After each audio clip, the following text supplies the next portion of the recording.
5, Bonifacio Extension, Aguada, San City. So we give the floor to Honorable Leo Magigtigaran, Punong Barangay Barangay Aguada, Provincial. Who was suspended, in order to appoint our barangay committee. Good afternoon, everyone. Sa ating Madam Chair, magbibigay kayo and the rest of the council, mayon na ako sa lahat. Sa mga ito, may natagan ng okasyon ng barangay Aguada na presently karon sa iwa para proposal na mga one-way sa particular na dalan na binasa ko 5. Like sa video, start ko natin sa may MU going to Bonifacio Extension. Ipropose ko lang muna yung ganda niya upuan, i-suggest na ko dalan kung ano yung sunod. One-way media, kay kanina part, medyo laban-laban pa. Pag-crossing sa Park-Ridge, diyan na nagsugod na rin ang iyon na dalan. So, diyan.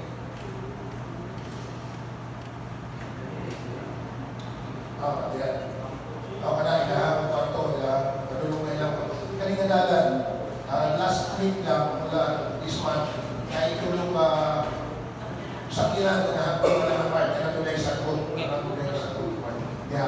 tulong sakyanan ng nahulog, na yun, kunting lang, kayo lang sa yung klase. So, nahunuran sa council, sa barangay council, sa barangay Aguada, na during sa time sa ating klase, kung mga bata maghahinga na, kung pili siya i-one way, mas delikado sa mga bata. So, para lang kung maging bata na hitabuan, salamat sa Ginoo. Pero hindi kami magpaabot na hitabuan na kay hinabuhin niya sa bata at mga na safety first. So, naghangin ko sa Diwa na matabangan niya yung mga program, mga resolution na yung one-way street going out, ikan sa Shell, Lagintitan, going really sa entrance sa may Catholic Cemetery.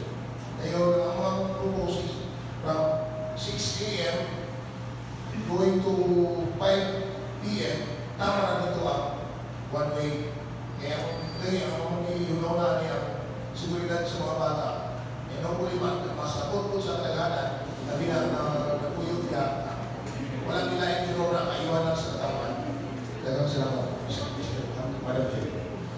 Okay. Thank you. So, Honorable Sir, ang aming sa Barangay Aguada, i-one-way siya ang dalan. Ikan sa share station ni Madam Ilditan sa Barangay Ilditan, i-one-way lang paingon sa sa sementeryo. So, dili lang mas doon ang sakinan, ikan sa inyo, di na kasunod sa dalan. Kay matupad ni Kapitan, yun ang dalan magsunod. Dahil doon ay elementary school niya, ikaw na elementary school, iso na mapagta ng biik pa. Sa sakinan, kay kamay dalan, kaya usay doon siya mapagta. Inagay niya na matupad ni Kapitan na agad nahulog na doon sa sakinan, tumiyagin na atlaw. Kaya tungkol sa kabios sa dalan, muna nakas na itong pag-cross as one-way siya. Ikan sa kainditan kabalay o share station, masunod, more na bagyan. So, di na nakagay, ikan sa inyo, walis kayo na magagay. May pakasunod.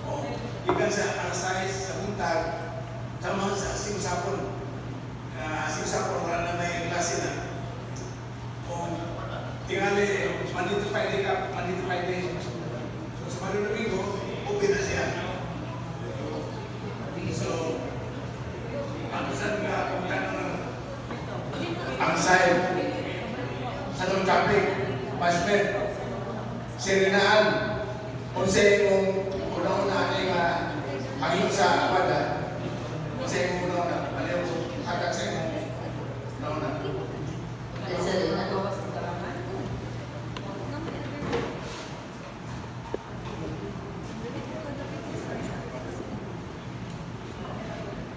Hello, may mga ang aking kasulti ba niya sa kuha sa one way, mas maayaw din na nga may one way natin, nakita ko lang ako niya sa mga sitwasyon. Gamay ginagalat yung mga niya kasama. Nangayon ko na one way. Okay na kung ika-sudyot sa isip, sa CTF, sa traffic. Mas tayo, katong wala tayong oras, may impact na panangyaw kay kung ato pag-ihatag ng oras, ang mga motorista yan, kung balibo po yan, kung mga nila. I-continue na lang yung one way na nakita lang tayo. Ang may mga motorista dyan, kasi pagkali one way, sa loob ng mga Yapon, mura nila ako yung kasudyot na. Yes, Can we give it to Honorable Producer? Honorable Kuya. Thank you, Madam Chair. Kanang gusto lang na po i-clarify yun. Asa paingon ang direksyon sa one way? Ikan sa ibitan na balay. Sulod. So from MU, Dili pa yung sulod. ibitan na balay pa yung sa inyo. Ang entrance. So kung naa ka sa MU, dili ka pwede mong sulod. Dili na, dili. Okay, thank you. Any other point of clarification? Is okay. Madam Chair, Yes, Honorable. may have the floor. Thank you. Ako po na, ni Kapitan kay ang mga student came from Bangkal, Asad, kasagaran sa Jentidihan, Kapitan. Yes, sir. So, Michelle, Romeo, ang mostly mabot sa isulat sa Andrea Costonera came from Bangkal, dito sa White Karangan. So, unang nahundangan na kung tayo na mas dagan ang mga bata na musulot sa eskwelahan sa Andrea Costonera diyan na pamagi. Kaya sa amin sa sentro, mostly anak, mga Lasal, hindi naman. Kasagraan ko na ng mga barangay, mga pro, ang mga bata niya, tapos kila, naglakaw lang. So wala kayo sila yung bayad ng motor. Tapos di sila mas pilitro kay orong naglakaw lang yung mga bata. So, entrance gikan sa Ilbitan Shell. Pwede makasulod. Ikan rin sa Shell na ilitan, panulungin ko sa kapwa sa cemetery. Then, we'll check another question. Yes, sir. Ang iyang i-propose nga tama o gikan og alas 6 na alas 5 sa hapon. So, kung pasabot, alas 5 sa hapon, gabi, pahingo na sa pwede na mag-ian. Dahil nakaabot ang atong Saturday and Sunday, wala pa na estudyante na, Madam Chair.